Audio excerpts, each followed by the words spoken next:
Hey friend, welcome to my space.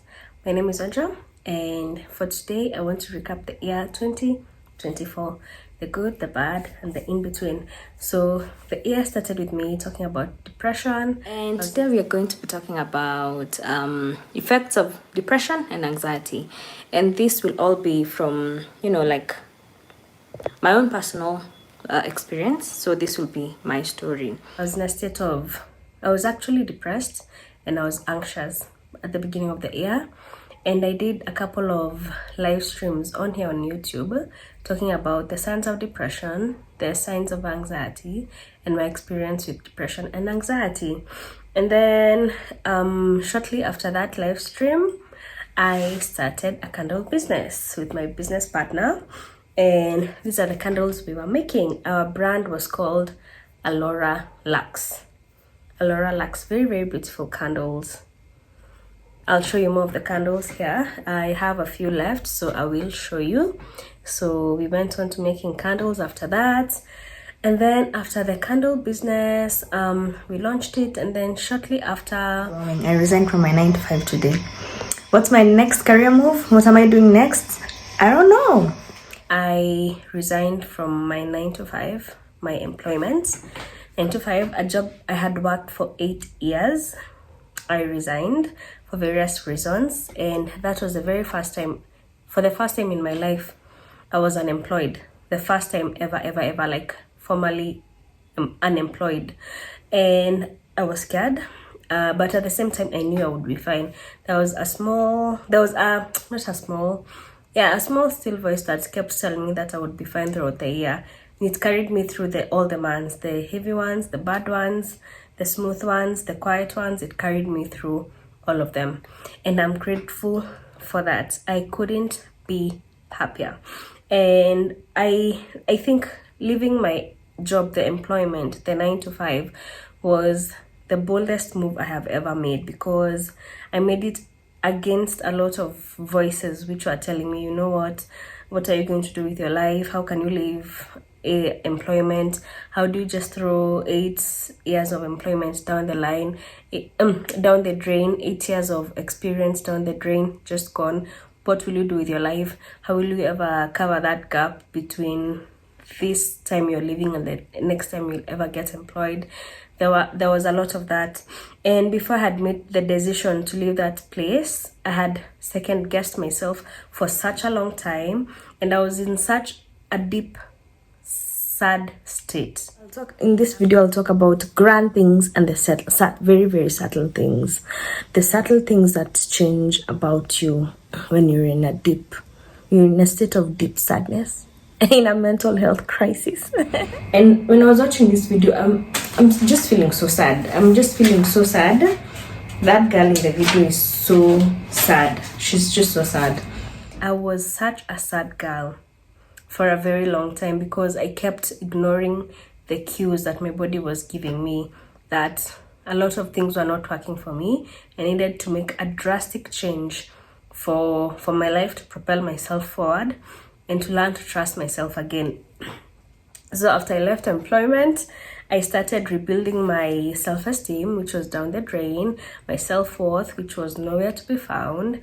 And this was coming, I had come from a place of such high self-esteem, such high self-worth, to a place where it was nowhere to be found, like it was nowhere. So it was basically rebuilding. I was rebuilding. So this year has been rebuilding. Actually, my words for the year have been rebuilding, reimagining, and recreating. And I'm happy to say that that was what I was doing in 2024. Looking back at the year in retrospect, that is just what I did. I rebuilt, I recreated, and I reimagined my life, because I had to give up a lot of dreams that I had. I never grieved the life I thought I would have. I had to give up the dream of, I had imagined, since I had had a stable career for 8 years, I had imagined that in the next couple of years I would be settling down, I'd be having children.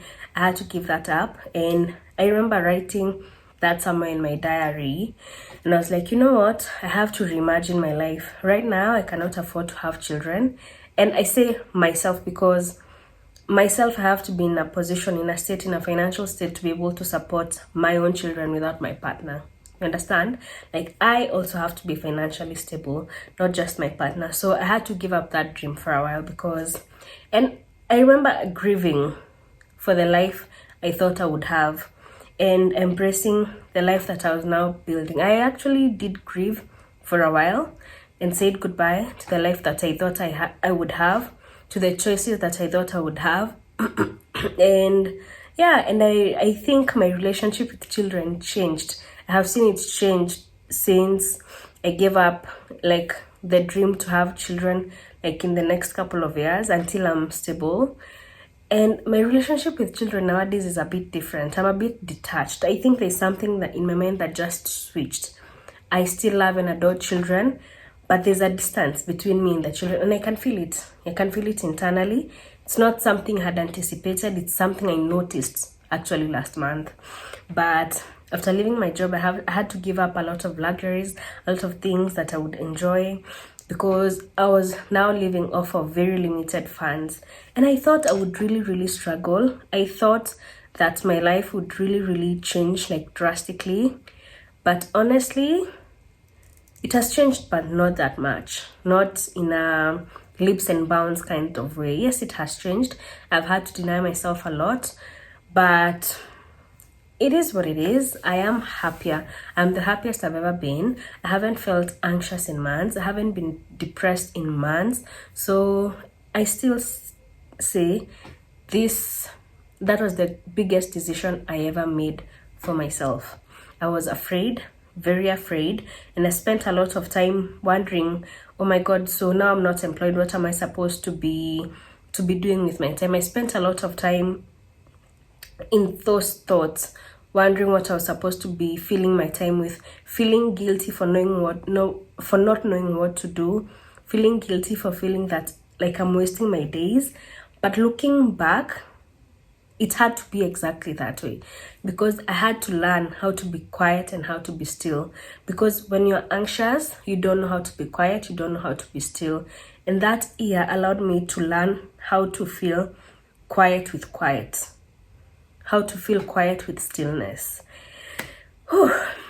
My nervous system was regulated, and one thing I hadn't anticipated was my reproductive system, which had been all over the place, was regulated as well. So oh my God, that was the best decision I ever made in my life. So shortly after I resigned from my job, which was in the second quarter of the year 2024, shortly after we had the maandamano, right? And just after the maandamano, I went to Tanzania with my friend Sula.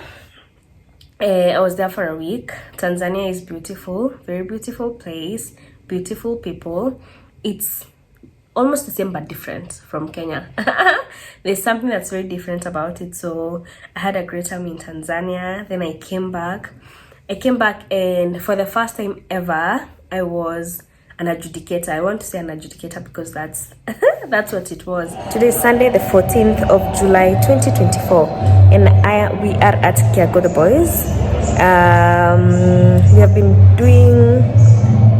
We have been judging pageants, high school pageants. I was a judge at a high school pageant for the first time in my life ever, and that was an experience of its own. And during that time when I was judging the high school pageants, we had performances from a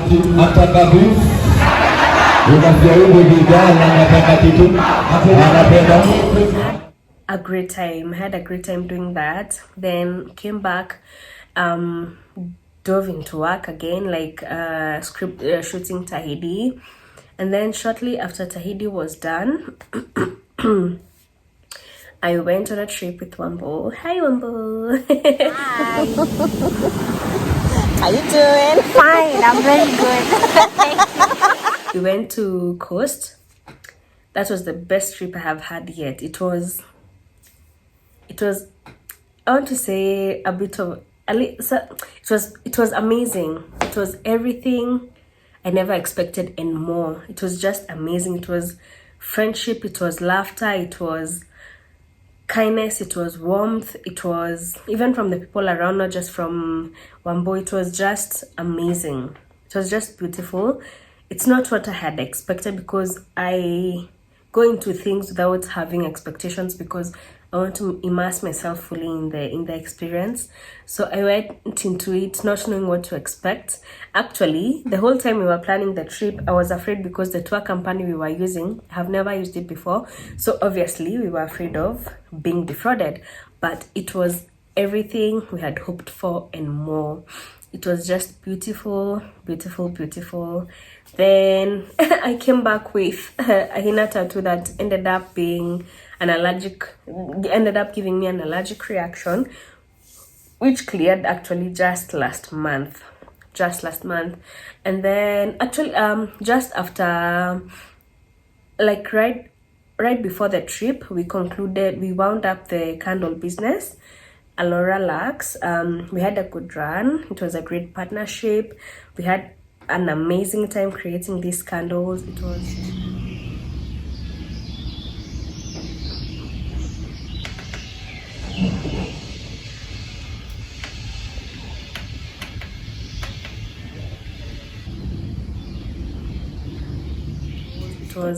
was really amazing. I had a great time just pouring my creativity into these candles, like everything it took, from shopping for the glasses to the raw materials to coming up with designs, taking notes and taking inventory, like looking for places to rent a shelf, having people make orders, planning the deliveries. It was just amazing. But unfortunately we had to wind up the business. But you know what, it is what it is. It was amazing. I had a good time. It was good while it lasted. It really was good while it lasted. So after the trip, I came back to Nairobi, and I had for the first time I had, how many months? October, November. 3 months. 3 months of just me staying at home. And that was the time I really, really honed in on meditation and journaling and prayer. Just before we went for the trip, I had started going to the prayer center, Vincentian, and I feel like there's something about my life that changed, my faith and my spiritual life that changed. And there's a video the way I talk about my faith and my journey with God. I talked about it, like you could scroll down on my vlogs. It is one of the ones I've talked about recently in December. And there's something very, very fundamental about my belief system that changed. And I was really, really able to hone in on the change and the experience of going to church in those 3 months. I was able to actually sit down and meditate consecutively. I was able to journal consecutively. I was able to pray consecutively, even though at some point it was interrupted. But I had so many consecutive days before the break, a lot of consecutive days before the break, and I have never experienced that in my life. I have never experienced such stillness and calmness to the point where I'm able to do the things that I actually want to do without feeling panicky, without feeling like I'm rushing to do the next thing, without feeling like I only have a limited amount of time to do this before I have to do the next thing. It was a blessing of its own. I don't want to say a blessing in disguise, because there was nothing about that blessing that was disguised. It was just pure blessings. And it was amazing. And this year, these are the number of books I've read. These are 1, 2, 3, 4, 5, 6, 7, 8, 9, 10. 10 books. And you have to give me credit. Some of these books, these are heavy. Some of these books are really, really fat. You see that? 7 Harry Potter books. And I will say I started with this book. This is Purple Hibiscus by Chimamanda Ngozi Adichie. And this book I had read for many years, but I wasn't finishing it. So this year, when I was still, like earlier in the year, when I was still going through my depressive phases and my very, very anxious phases, I decided, you know what? I can't calm myself. I can't lull myself. I have gone back to therapy, but it wasn't, Oh, I need to talk about something. In February of last year, 2024, I went back to therapy. Today is therapy day, and I've just finished my session. Let me tell you, friend, hey, I have cried today. Today, I think I've cried for the whole hour. And that is the final kick I needed. Like, that was the final push I needed to be able to believe in myself again. Oh my god, there's a day I was in therapy and I cried. I've never cried that much in front of another person. I cried so much. I was so sad. I was just so sad. And it was that day that my therapist, for the first time, she told me, because I had been talking about leaving my employment, but I hadn't had enough courage. I wasn't believing my experience enough for me to be able to do the thing that was necessary for me. So my therapist, we had made a plan. Like, I'd said I would leave that place at a certain time, and that is something we had spoken about for a while with my therapist. Like, I had started talking about this toxic workplace like since 2021. And all through, she had just been encouraging me, because we had been talking about the fact that I was applying to jobs, but I was not getting callbacks, no interviews, no nothing. So we had decided, you know what, I'll just lay low. And during those, I'll just lay low. I'll just do my job, keep my head down, and do what is needed of me. And that's exactly what I was doing, but it was not working. So at this point, she was like, oh my god, it has gotten so bad. I wish you could leave sooner. And for the first time ever, I felt like someone was actually seeing me and actually believing me when I was telling them that I was having a horrible experience where I was working. And I felt so seen. I felt so validated. I felt so, oh my god, that was just the push that I needed. And that point, I must say, at that point, something in me came alive. Something new was just brought to life, just like, oh my god, I can breathe again. My experience has not been in vain. I've not been insane this whole time, because that's the feedback I had been getting through and through. Like, how are you the only one who is going through this? How weak can you be to be suffering like this? Like, other people are going through this, but why are you such a weakling? But let me tell you, don't let anyone tell you that your experiences make you weak. You can handle what you can handle. And if my body had gotten to the point of making me suicidal, it was really, really bad, because I believe I'm quite resilient. So if I had gotten to that point, I was in hell. So that experience, that's her just listening to me and just hearing me just brought me back to life. I started to rebuild there and then, and believe me, I was telling everyone who could listen to me, who was listening to me, I was telling them, even my therapist validated me. So why are you making me feel crazy? Because that sometimes you just need one person to believe you. And I guess one person believed me, like they made believe me. Okay, there's one other person who had been believing me, but this one person believed me and validated me and saw my experience for what it was, and did not feel the need to sugarcoat or gaslight or do anything. She just believed me and just told me, you know what, you need to do what's best for you. And shortly after I had started, I'm getting to the book now. Shortly after I had started going to therapy, I started falling back into reading, because I really, really enjoyed reading. My parents introduced reading to us when we were very, very little with storybooks, the Ladybird storybooks. Then we graduated to the other books, gradually. And then somewhere along the way, I just lost the interest for books, like completely. Picked up other interests like music, movies, series, all those things. The same way with religion, the same way I was raised Catholic, and then along the way I picked up other things, same with books. But now this year, when I was going through the depths of my emotions and the depths of the depression and the anxiety, I needed something to distract me from all of it as I figured out my next move. As I came to terms with the decision, as I came to terms with my decision, because leaving employment is not easy. So I started reading. So this book I had been reading for a very long time Oh my god, I'm so sad I didn't write the year I bought this, but I'm sure I bought this book in 2019 because I had it during the pandemic. Because in 2019 I had been reading.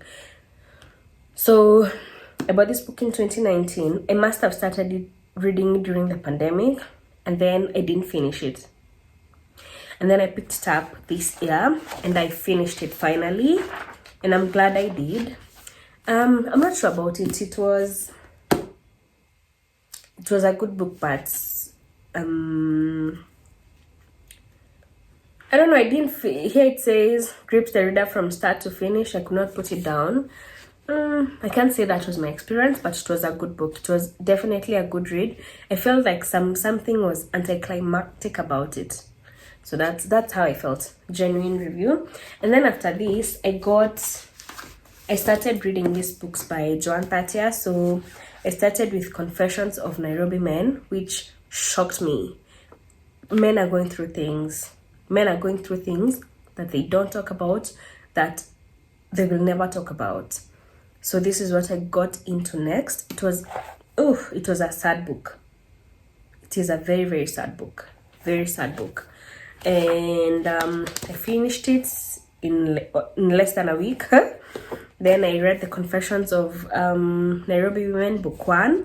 About Nairobi women, women talk. So we have had some of these stories with women, some of them, but didn't make them any less shocking.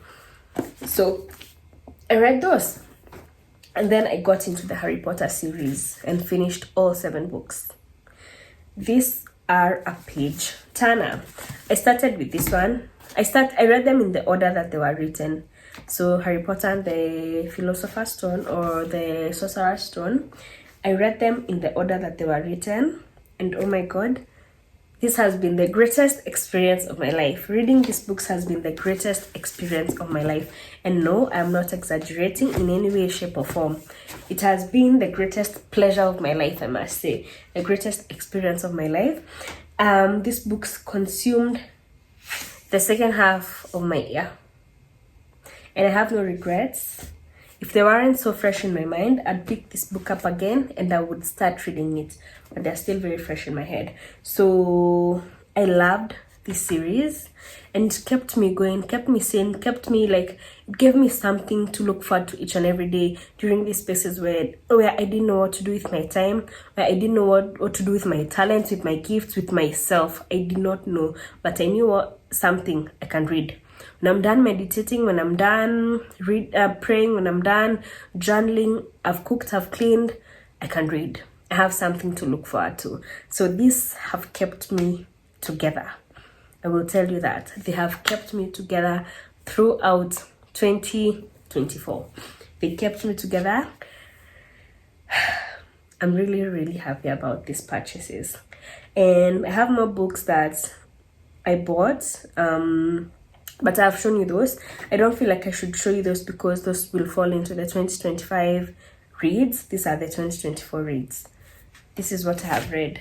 And what I have to say is that I have seen the goodness of God in the land of the living. That's all I have to say. Through it all, I really, really thought that I would sink, I would fail, I would one day wake up crying, not knowing what to do, but that never happened. I also want to thank God for the fact that He has somehow out of nowhere, from going to almost loneliness, He has now bombarded me with female friendships. I don't know if you understand. I keep saying over the years, whatever I have needed, I have always received. God has always given it to me. Whatever I have needed, God always was a step ahead of me and He gave it to me because God knew I would need my friends this year. Yeah. Hi. So this is my friend Isola. Say hi. Hi. Can you imagine? We've been friends since 2013. Is it 2013? Yeah. Since uni. It's been amazing to say the least. I had my down moments where I would just wake up and feel like I'm not moving. My life is not moving forward. But through and through, looking at it in retrospect, I have grown in leaps and bounds. I have grown in leaps and bounds. I have seen the goodness of God in the land of the living. And that has been my experience. So this year I closed the year off by going to Nandi. I have never been to Nandi County. It was amazing, although I came back with a cold. But it's been amazing through and through. I could talk about the goodness of God through and through, but I don't think words could capture exactly how I felt and exactly the experience I've had throughout the year, how I've seen God come through for me throughout the year. I couldn't capture it in mere words. It's experiential. I can't explain a feeling. I can't explain an experience, but it has been amazing through and through. I don't know if I mentioned I started this year with no hair, but I'm back to feeling like a lady, a girly girl again, and I'm happy because being in a toxic place was making me live in my masculine energy, which was ruining everything for me. And I'm glad I'm almost at a state of equilibrium, balance, but we keep moving forward. There are also so many people I want to thank, like my family, who stood with me. Yeah, they never made me feel weird. They never made me feel like I'm wasting time. Although most time I can be sure that they did not understand the decisions I was making or why I was making them. But for me, it was not important for them to understand. What was important for me was to get to a state of well-being. I did not want to be understood. I was not looking for that.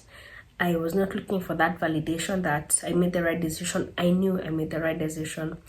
My parents, my siblings, my partner, he stood with me. Like, if I were to line up the people who are with me in 2024, fighting for me and fighting with me, like, sijui line itafika wapi, but I just want to thank them all.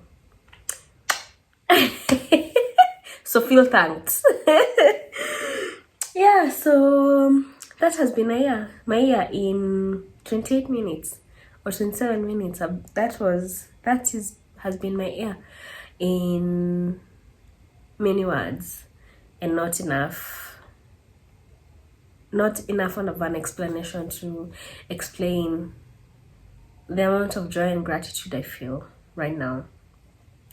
So we are in 2025, and I feel so blessed to be here. This year is a year of gratitude. This year is a year of, I just want to say, radical gratitude for everything that is going to happen, for everything that is happening, for everything that has happened. I remain grateful for it all because I have seen that I can sail through. God has sailed me through it. So I don't think anything else will be difficult for him. So I remain grateful through and through. This is a year of gratitude. This is a year of radical gratitude. And that's it. I don't feel like I want to add any more. I have so much to say. Believe me, I have so much to say. But I will keep the rest for my diary because I'm happy, I'm blessed, I'm grateful.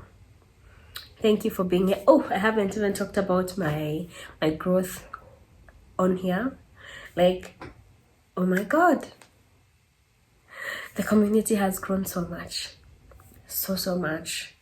New subscribers, new viewers, new people engaging with my content. That has been quite the blessing. You know, it's just so rewarding.